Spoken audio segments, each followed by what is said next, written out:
नमस्कार, जय हिंद, वंदे मातरम। आप देख रहे हैं एसआर लाइव भारत, नए भारत का नया मीडिया, मेरे यानी शीतल राजपूत के साथ। और चर्चा में आज मेरे साथ एक बेहद खास मेहमान हैं। मेरे साथ मौजूद हैं आरएसएस की जो पत्रिका कही जाती है पांचजन्य, उसके editor in chief Hitesh Shankar इस वक्त चर्चा में मेरे साथ हैं। और हम बात करेंगे सनातन की, जिस पर आजकल खूब चर्चा हो रही है, खूब तनातनी भी हो रही है। हितेश जी, स्वागत है आपका एसआर लाइव भारत में। सनातन, जिसका ना कोई आदि है ना अंत है, जो शाश्वत है, हमेशा रहने वाला, उस पर इतनी तनातनी क्यों हो रही है आजकल?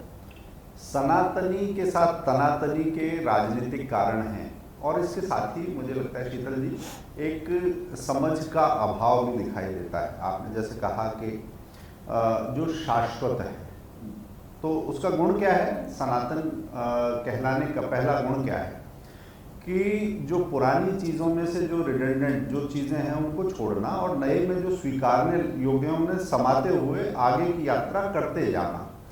तो वो चिर नूतन है और नित्य नूतन और चिर सनातन, इस तरीके का वो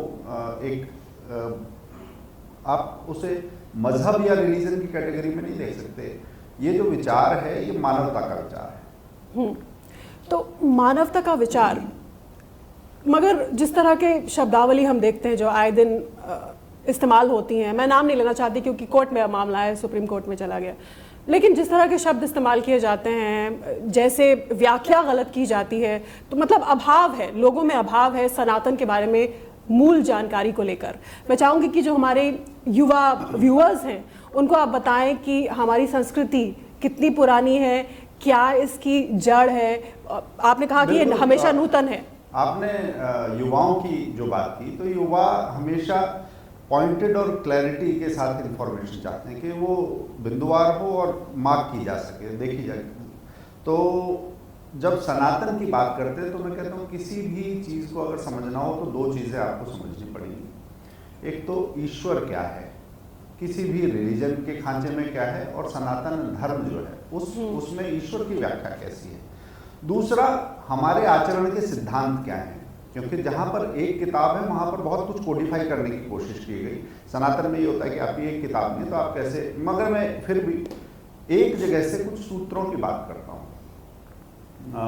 श्री कृष्ण यजुर्वेद की अगर बात करें, उसमें शुक्ल रहस्योपनिषद में अद्वैत वेदांत के जो 4 महावाक्य हैं, उसके आईने में, उसकी कसौटी पर अगर आप समझेंगे तो आपको ईश्वर क्या है इसका संकेत बहुत अच्छा, मैं संकेतों में बता रहा हूँ कि पहली चीज सनातन जिसे मानता है वो प्रज्ञानम ब्रह्म, जो प्र है इसमें, प्रकट करने के लिए जो आपको सामने ज्ञान दिख रहा है वो ब्रह्म है, वो ईश्वर है। यानी नॉलेज से भागना नहीं है, नॉलेज भगवान का ही रूप है। दूसरा इसमें जो है अयम आत्मा ब्रह्म, आपके स्वभाव को जो चला रहा है, इस शरीर को जो चला रहा है, वो जो आत्मा है वो भगवान का ही रूप है।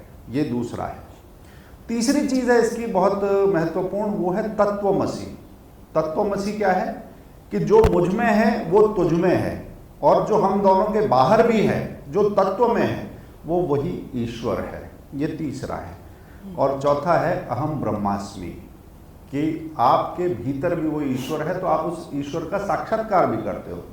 ये सारी ईश्वर की अवधारणाएं ये सनातन की ही देन है और कहीं आपको नहीं मिलेगा। क्योंकि बाकी जगह पर आप देखेंगे तो किसी के लिए नफरत मिलेगी, किसी के लिए खारिज करने की बात मिलेगी, क्रूसेड की बात मिलेगी, जिहाद की बात मिलेगी, बाकियों को, काफिरों को ख़त्म कर देने की बात। पूरी दुनिया में ये बहस चल रही है। मगर एक ऐसी चीज़ जो सबके लिए बताता है कि ईश्वर आपके और मेरे बीच में ही है, जो मेरे अंदर है वो है, जो शरीर को चला रहा है वो है, जो ज्ञान दे रहा है वो है, तो मुझे लगता है इससे ज़्यादा लिबरल डेफिनेशन उस परम शक्ति की कोई हो नहीं सकती। तो ये तो ईश्वर के रूप है। दूसरी बात है कि अवधारणा के बाद आचरण के तौर पर सनातन आपको कौन से सिद्धांत देता है जिससे आप समझ सकते हैं।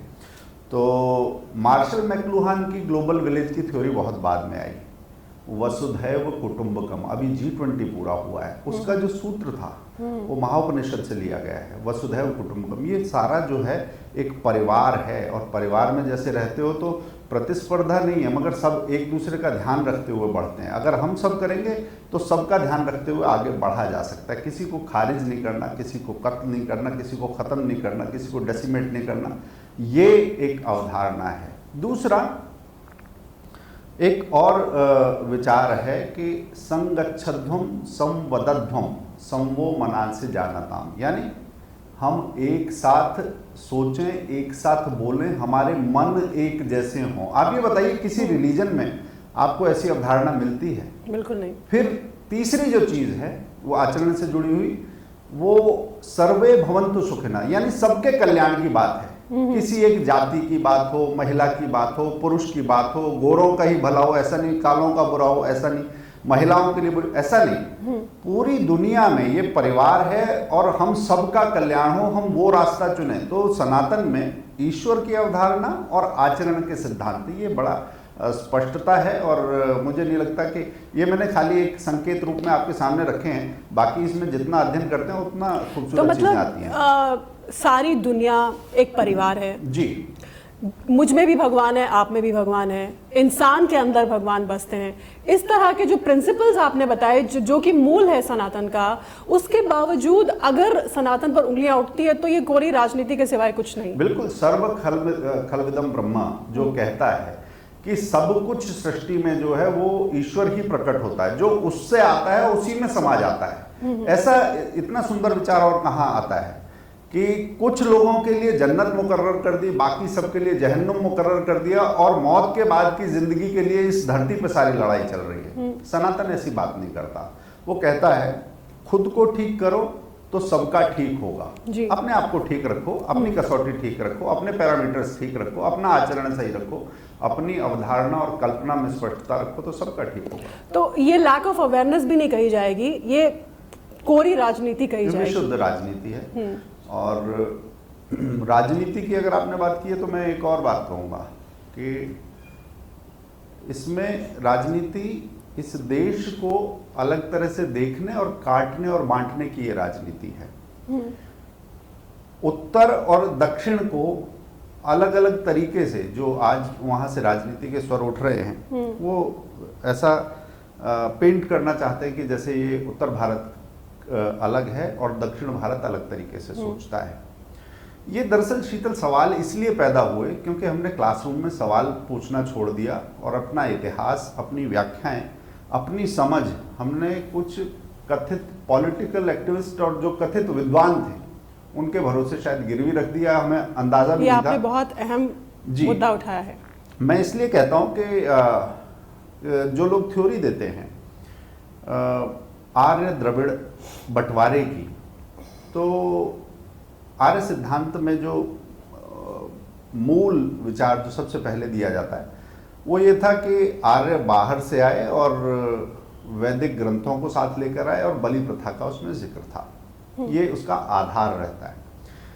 एक वेंडी डोनिगर ने एक किताब लिखी थी, बाद में वो पल्प हुई, उसे बाहर से एक आदेश के बाद कोर्ट के बाहर समझौता हुआ, उसके बाद बाजार से हटाया भी गया और बड़ी चालाकी से उसे दोबारा बाजारों में प्लेस भी किया गया। खैर वो कहानी अलग है। वो अल्टरनेटिव हिस्ट्री टू हिंदुइज्म, वो हिंदुत्व का एक वैकल्पिक इतिहास या अवधारणा लोगों के सामने रखने की एक कोशिश कर रहे हैं। और वैकल्पिक क्यों होना चाहिए जब आपके सामने असली चीजें हैं तो। और जब इसमें करते हैं तो हमने जो पहली बात कही कि आर्य बाहर से आए, पहली बात तो ये कहते हैं। दूसरा बलि वाली बात कहते हैं। अगर मैं कहता हूं कि दुनिया में कोई धर्म ऐसा है जहां पर बलि प्रथा नहीं होती हो, पहले नहीं चली, ऐसा है? अगर ऐसा है तो इसका मतलब ये भी मानना चाहिए कि पूरी दुनिया पहले आर्य ही थी, पूरी दुनिया पहले सनातन ही थी। जो ये थ्योरी देते हैं शायद कमजोरी वहीं पर है, उनका झूठ वहीं पर पकड़ा जा सकता है। दूसरी बात जो हमें क्लासरूम्स में पूछना चाहिए कि बहुत सारे इतिहासकारों ने पढ़ाया कि आर्य बाहर से आए। दुनिया में कोई एक देश कहीं पर पढ़ाता है कि आर्य हमारे यहाँ से गए थे? अगर गए नहीं थे तो आए कहाँ से थे? ये बहुत बड़ा सवाल है कि कोई चीज एक जगह से ट्रैवल नहीं करती, वो दूसरी जगह पहुंचती है क्या? आज के यूथ को ये क्वेश्चन एकेडमिक जगत में पूछना चाहिए, क्लासरूम्स में पूछना चाहिए, कैंपस में पूछना चाहिए। बाहर से कहां से आए थे? वो देश कौन सा जो पढ़ाता है कि हमारे यहाँ से गए थे? तो ये थ्योरी अपने आप में फॉल्टी है, फिक्शिशियस है, काल्पनिक जमीन पर खड़ी हुई है। अब झूठ बेपर्दा हो गया, क्योंकि उनको भी जो उन्होंने धर्म के आधार पर, जाति के आधार पर, भूगोल के आधार पर बांटने की कोशिश की, अब वो विज्ञान की कसौटी पर जब झूठ परखे जा रहे हैं तो पता चल रहा है कि गढ़ी हुई चीजें थी। आपने बात की उत्तर और दक्षिण की, आर्य या फिर द्रविड़ जो गैप है, या जो एक लोगों को समझ शायद कम है इसकी जानकारी, इसी को आधार बनाकर राजनीति होती है।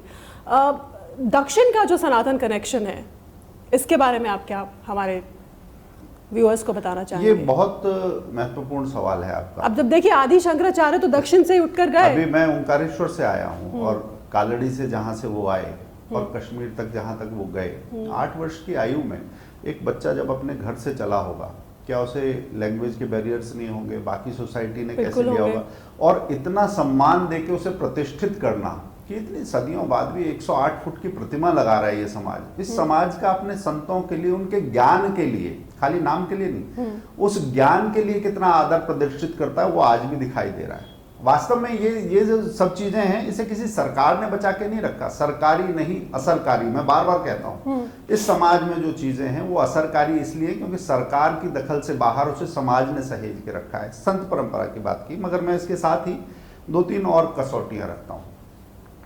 कुछ शब्दों की बात करेंगे पहले, कि वो एक जो भी लोग ये कहते हैं कि दक्षिण और उत्तर दो अलग अलग चीजें हैं, तो और सनातन के खास संदर्भ में तो 3 या 4 शब्द पकड़ लेते हैं हम, कि पहला शब्द है जीवन, एक शब्द है आत्मा, एक शब्द है कर्म, एक शब्द है धर्म।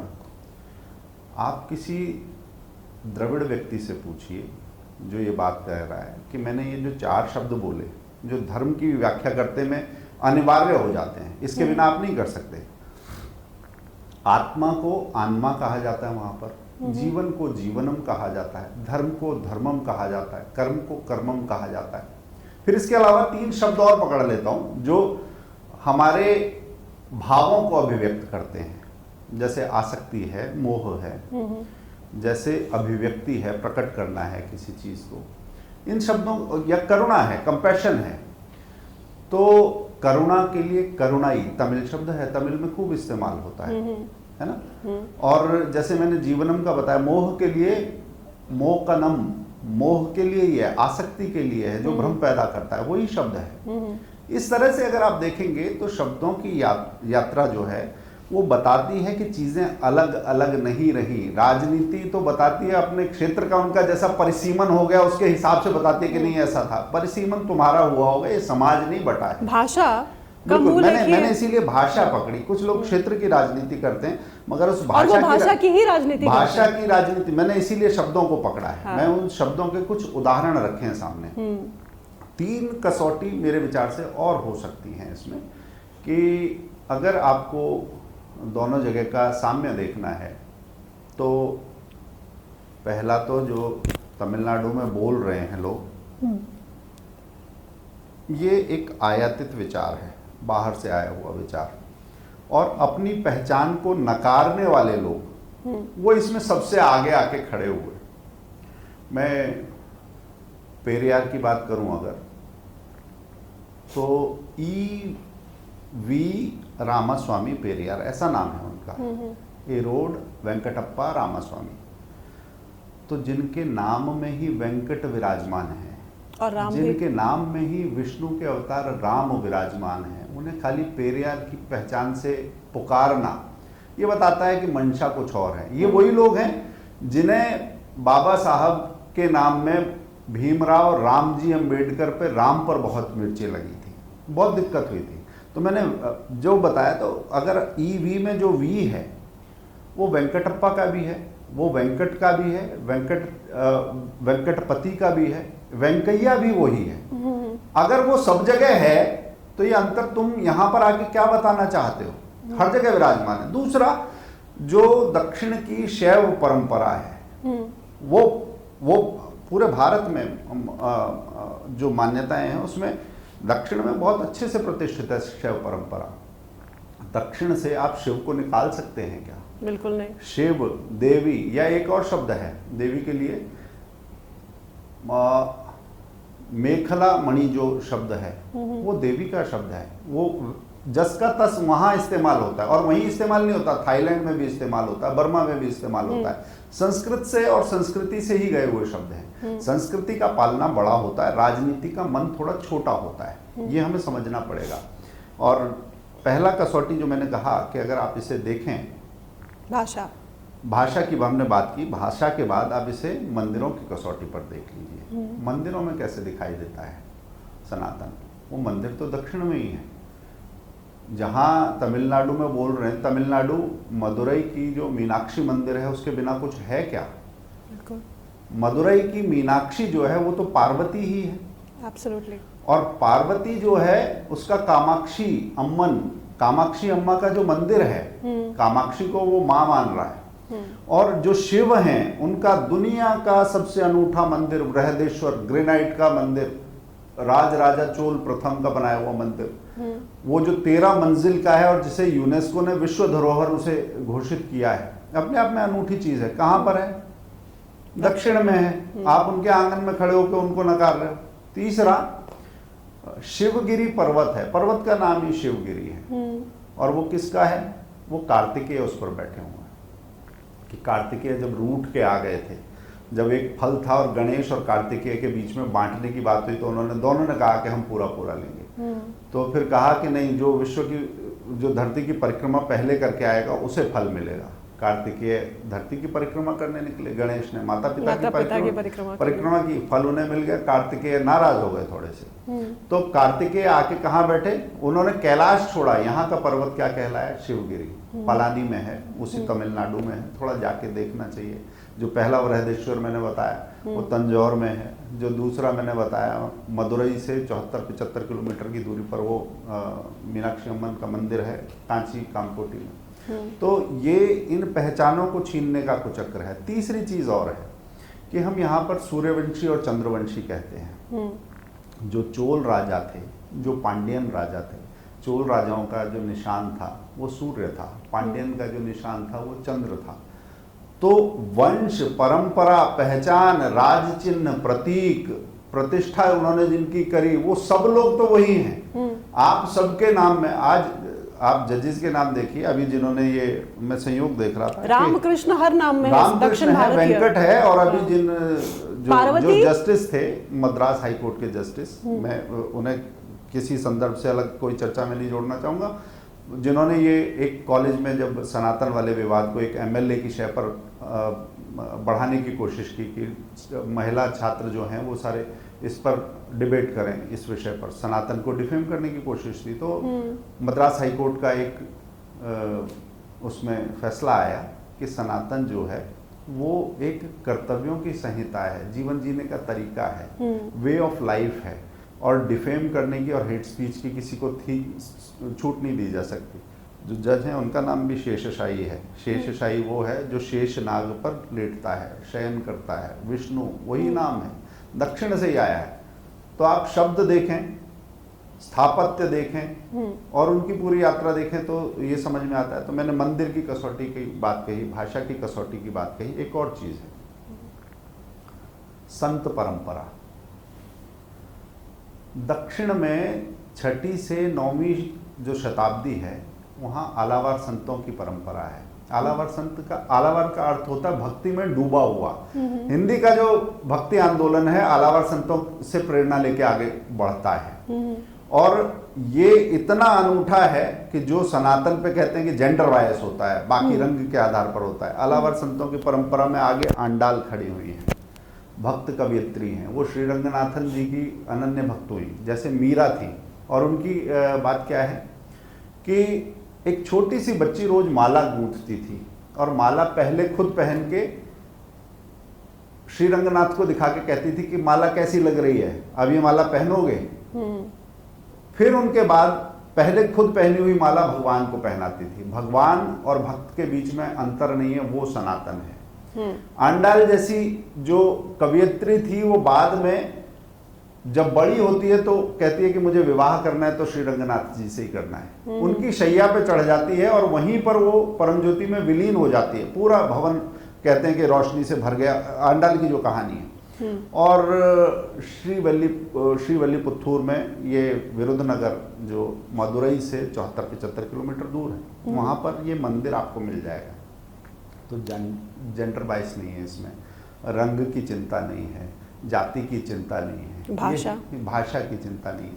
तो ये कुल मिला के अगर देखें तो राजनीति ने इस पर छींटे उड़ाने की कोशिश की है, मगर अज्ञान के छींटे तो खुद पर ही अपने ऊपर पड़ते हैं। तो बेसिकली दो इसके कल्प्रिट हैं, एक तो राजनीति तो खैर कभी किसी की सगी होती नहीं, और दूसरा जो सनातन को लेकर पढ़ाई नहीं की गई है या कराया नहीं गया है या जन जन तक या युवाओं तक या आम जनमानस तक पहुंचाया नहीं गया है, उस वजह से ये दिक्कत होती है। हाँ, और राजनीतिक गठबंधन बड़ी सुविधाओं के हिसाब से किए जाते हैं। आज एक गठबंधन बना हुआ है और उसमें आप देखिए कि कांग्रेस से बड़ी दबी छुपी जुबान में इसका कि नहीं ऐसा नहीं बोलना चाहिए, भावनाएं आहत होती हैं, मगर आप कल्पना कर सकते हैं कि नेहरू के एक शब्द क्या थे। जवाहरलाल नेहरू ने 5 नवंबर 1957 कुमार स्वामी कामराज जो वहाँ के उस समय मुख्यमंत्री थे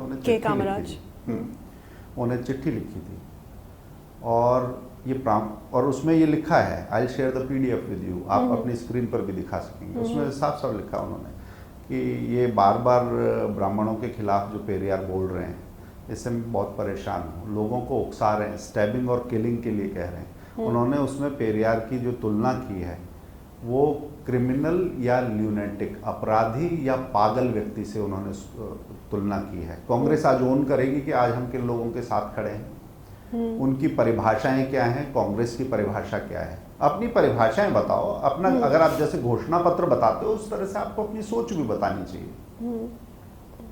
लेकिन परिभाषित वो करेंगे अपनी कन्वीनियंस के हिसाब से। अब वो अपनी कन्वीनियंस से परिभाषित करते करते ये हुआ कि राजनीति की मजबूरी है। नहीं, राजनीति की मजबूरी हो, वो जनता की हो, ऐसा जरूरी नहीं है। वो परिभाषित नहीं कर पाते तो आपकी जगह क्या है, जनता परिभाषित कर देती है। लोकतंत्र के आंगन में सही चीजों को बढ़ाना और गलत को बुहारना थोड़ी देर लगती है, मगर जनता कर देती है, वो सफाई कर देती है। जो झटका लगता है फिर सब इकट्ठे होते हैं, फिर कोई आदमी कपड़ों के ऊपर जनेऊ पहनता हुआ दिखाई देता है, फिर कोई बताता है कि हमारा कुल गोत्र क्या था। ये सब चीजें जो है ये कसरत जनता उनसे करवा देती है और उनका अटपटापन भी फौरन पकड़ लेती है। सनातन को लेकर दुनिया भर में, अब तो पूरी दुनिया एक है, अब G20 हम अभी शुरू में जिक्र कर ही रहे थे, पूरी दुनिया यहीं आई हुई थी, दिल्ली में ही थी। तो सनातन को दुनिया भर में उसके प्रचार प्रसार के लिए, क्योंकि बाकी धर्म हम देखते हैं बहुत अग्रेसिवली करते हैं, अब सनातन किसी को पर अपने आप को थोपता नहीं है, आप आइए, वो तो सब एक है में विश्वास करता है। तो क्या लगता है कि कहीं ये कमी रह गई है कि प्रचार प्रसार ना होने की वजह से? दरअसल वो समय चला गया, भ्रांतियां आ जाती हैं, वो समय चला गया, कोई भी एक्सप्लॉइट कर लेता है अपने तरीके से। ऐसा है कि वो समय चला गया जब किसी चीज के लिए चीख के बताना पड़ता था, बोलना पड़ता था। सनातन तो थोपने का नहीं, खोजने का नाम है। तो ये जो क्वेस्ट फॉर नॉलेज है, लोग तो आजकल अपने नोटिफिकेशन भी बंद कर देते हैं क्योंकि थोपा हुआ ज्ञान नहीं चाहिए, अनवांटेड नहीं चाहिए। जो जरूरी है 200 नोटिफिकेशंस में से 5 नोटिफिकेशन व्यक्ति देख लेता है, सारे नहीं खुलता। तो वो समय चला गया कि सारी सूचनाएं चाहिए, लोगों के पास सारी सूचनाएं हैं, वो उसमें से सही गलत छांट सकते हैं। और आज जो स्थिति चल रही है, सनातन पर ये आक्रमण चल रहे हैं, मैं इसके पीछे भी एक, आपने बात की है तो एक रेफरेंस के तौर पर न्यूयॉर्कर का शायद 23 मई का एक रिपोर्ट है जिसमें बड़ा साफ उल्लेख है कि अमेरिका में लोग कैसे क्रिश्चियनिटी छोड़ रहे हैं। उसमें लिखा है कि 20 साल पहले अगर 70% लोग अपना रिलीजियस इंक्लाइनेशन, एफिलिएशन बताते थे, तो आज वो 40 से 47% के बीच में उनकी संख्या रह गई है। बाकी सारे लोग कहाँ गए, उन्होंने छोड़ दिया। पीयू, ये गैलप के हवाले से ये उस रिपोर्ट में उल्लेखित है। दूसरा एक पीयू का एक अपना नाम है इस तरह के सर्वेक्षणों में। पीयू का एक रिसर्च बताता है कि ऐसा ही एक खतरे की आहट, भरोसे के टूटने की आवाज़ इस्लाम की तरफ से भी आ रही है।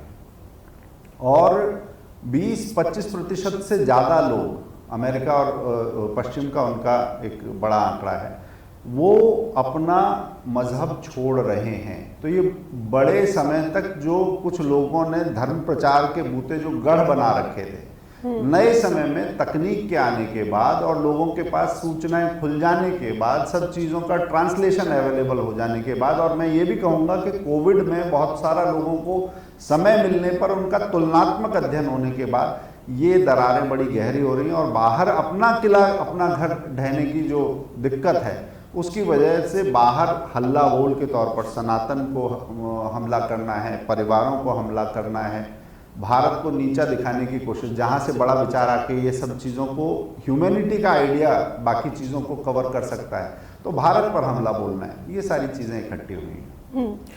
मगर अगर आज के परिप्रेक्ष्य में अब की हम बात करें, अब फिर से ये चर्चा में है, फिर से गर्म है ये मुद्दा, बहस हो रही है, अब आगे के लिए क्या हमारी रणनीति होनी चाहिए सनातन के पॉइंट ऑफ व्यू से? सनातन के पॉइंट ऑफ व्यू से तो जैसे आप और हम बात कर रहे थे शुरू में कि जो इस विमर्श में से काम की चीजें मिलेंगी वो सनातन के साथ रहेंगी, जो हल्केपन की बिना तथ्य की बातें होंगी और उनको करने वाले होंगे उनको बुहार दिया जाएगा। ये सनातन का स्वभाव रहा है, वरना इसको बचाने वाले कोई एक संत, एक किताब, एक मठ, एक मंदिर ऐसा तो रहा नहीं। ये समाज ही सही गलत की कसौटी और फैसले करता रहा है, इसलिए इसके लिए कोई राजनीतिक दल खड़ा होगा तब सनातन बचेगा ऐसा नहीं है। कोई एक जगह से मठ से बात आएगी तब ऐसा होगा, नहीं। मगर सनातन पर अगर जो हमला बोलने की लोग कोशिश करेंगे तो मुझे लगता है कि इस देश के जो युवा हैं वो अपनी पढ़ाई थोड़ी और अच्छी करेंगे, थोड़े तर्क और अच्छे करेंगे, और ऐसे लोगों को जो कीचड़ उछालने का काम कर रहे हैं वो शीशा दिखाने का भी काम करेंगे। तो सनातन की यात्रा ऐसे ही चलती रही है। बाकी जगह शास्त्रार्थ की परंपरा नहीं है, और शास्त्रार्थ में भी जो हार गया उसका गला नहीं काटा जाता था। विज्ञान की परंपरा में भी जो वैज्ञानिक तथ्य देता था, किसी वैज्ञानिक का गला हमारे यहाँ नहीं काटा गया, जैसा गैलीलियो के साथ। और मेरे ख्याल से मुझे तो मतलब सही गलत में से सही को लेने की क्षमता इस समाज में है और उसको स्वीकारते हैं। और जो हमारी परंपरा है, जो इतिहास है, जैसे अभी आपने इतनी सारी बातें बताई जो कि हमारे इंटरव्यू के माध्यम से लोग देखेंगे, दक्षिण की सनातन परंपरा को लेकर, दक्षिण भारत के लोगों तक भी तो ये पहुंचे, इस तरह के आर्ग्यूमेंट्स, बातें हों, क्योंकि वो अक्सर मेरे बहुत से जानने वाले हैं जो दक्षिण भारतीय हैं, वैसे तो अपने आप को वो प्राउड इंडियन कहते हैं, लेकिन जब उत्तर दक्षिण की बात आती है या सनातन संस्कृति और दूसरी संस्कृति की, द्रविड़ की बात आती है, द्रविड़ भी वो भी सनातनी है, तो वो थोड़ा सा खिन्न नजर आते हैं। नहीं, तो ये मुझे लगता है कि हाँ, बिल्कुल ये समझ की ही बात है। अभी हमने जो 3 उदाहरणों की बात की थी, मैं उसी में से एक उदाहरण फिर से लेता हूँ। शिव और पार्वती की बात अगर हम करते हैं तो पार्वती अपर्णा हो गई जिस समय अन्न छोड़ती जा रही है पार्वती, वर के रूप में शिव को पाना है इसलिए तपस्या कर रही है। तो उस अपर्णा का मंदिर कहाँ पर है? तमिलनाडु में। और शिव कहाँ है? वो आपके उत्तर में है, ये दक्षिण में मंदिर है और वो उत्तर में है। तो शैलजा या पार्वती, वो तो पर्वत की पुत्री है, वो दक्षिण में किसकी साधना कर रही है, और जो उत्तर में है वो वहां से कैसे प्रसन्न हो रहा है? तो भूगोल का तो सवाल ही नहीं है। मुझे लगता है कि जब ये चीज़ें आगे आती हैं तो लोग खुले मन से चीज़ों को देखना, पुरखों ने अपने आंगन को कैसे संभाला था, ये देखना समझना शुरू करते हैं, तो राजनीतिक थ्योरीज, प्रोपेगेंडा, वेतंडा, ये सब गिर जाता है। बिल्कुल, एब्सोल्युटली। बहुत धन्यवाद ऐसा लाइव भारत से बात करने के लिए। आपने बहुत अच्छी जानकारी दी और उम्मीद करते हैं कि सनातन को लेकर हमारी युवा पीढ़ी और युवा जो समझना चाहते हैं उनको कुछ कुछ संकेत, कुछ कुछ पॉइंट्स यहाँ से मिले होंगे जिससे वो और आगे टटोलेंगे और ये विवाद जो है ज़्यादा जड़ नहीं पकड़ पाएगा। बहुत धन्यवाद। धन्यवाद।